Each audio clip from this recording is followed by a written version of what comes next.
دوستو، ناران کاغان کو پاکستان کی سیاحت کا دل کیوں سمجھا جاتا ہے؟ ناران کاغان میں کون سی بولی بولی جاتی ہے اور ایسی کون سی خوبصورت جھیلیں ہیں جو ناران کاغان کی خوبصورتی کو چار چاند لگا دیتی ہیں اور سیاحوں کو اپنی طرف کھینچ کر سکون بخشتی ہیں؟ آئیے جانتے ہیں۔ اس سے پہلے اگر آپ نے ہمارے چینل کو سبسکرائب نہیں کیا تو جلدی سے ہمارے چینل کو سبسکرائب کریں۔ السلام علیکم دوستو۔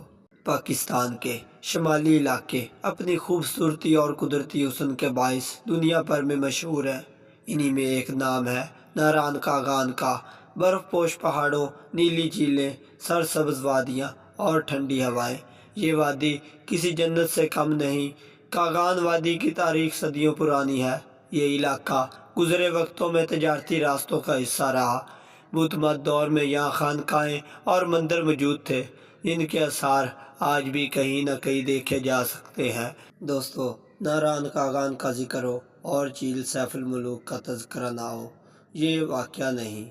یہ جھیل اپنی نیلے پانی اور ارد گرد کے برف پوش پہاڑوں کی وجہ سے دنیا بھر کے سیاحوں کو اپنی جانب کھینچتی ہے۔ اسی طرح جھیل لولو سر، جو دریائے کنہار کا ماخذ ہے، اپنی جادوئی خوبصورتی سے دل موہ لیتی ہے۔ بابو سر ٹاپ، جو 13,691 فٹ کی بلندی پر واقع ہے، پہاڑوں کے درمیان ایک ایسا دروازہ ہے جو گلگت بلتستان کی وادیوں کو خیبر پختونخوا سے ملاتا ہے۔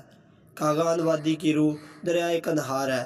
یہ دریا لولو سر جھیل سے نکل کر وادی کے بیچوں بیچ بہتا ہے اور اپنے ساتھ ایک ایسا سنگیت لاتا ہے جو دل کو سکون بخشتا ہے۔ یہاں کے لوگ سادہ، مہمان نواز اور محنتی ہیں۔ مقامی زبان ہندوکو اور گوجری ہے، جبکہ پشتو بھی بولی جاتی ہے۔ لکڑی سے بنے روایتی گھر، ٹوپیاں، ہنرمند کاریگری اور روایتی کھانے یہاں کی ثقافت کا حصہ ہیں۔ ناران کاغان پاکستان کی سیاحت کا دل ہے۔ ہر سال لاکھوں سیاح یہاں کا رخ کرتے ہیں۔ چاہے جیپ سفاری ہو، گھڑ سواری یا ٹریکنگ، یہ وادی ہر لمحہ ایک نیا تجربہ فراہم کرتی ہے۔ ناران کاغان صرف ایک وادی نہیں بلکہ ایک خواب ہے، ایک ایسی جگہ جہاں قدرت اپنی پوری شان کے ساتھ جلوہ گر ہے۔